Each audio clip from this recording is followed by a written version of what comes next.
ঐ কি মাংসহে খাব লাগিছিল তোৰ খালি মাংস খোৱা ধান্দা কালি মাংস খোৱা নাই তই কালি এপোৱা মাংস দুটাই খাইছোঁ আজি হাফ প্লেট এটা লৈ লওঁ নেকি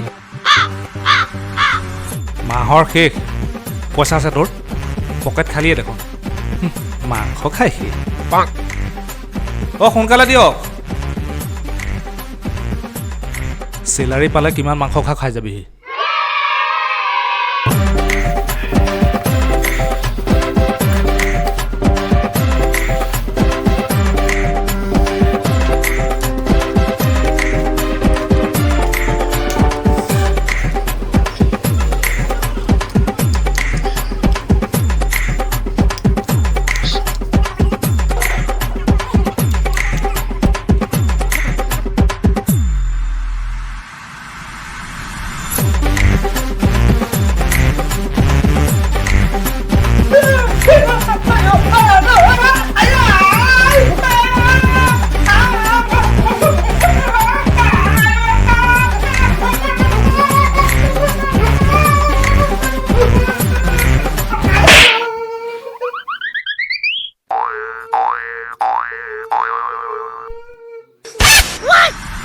মাংস খাবলৈ নাপায় মানুহ খাবলৈ আহিছ নৰখাব বাং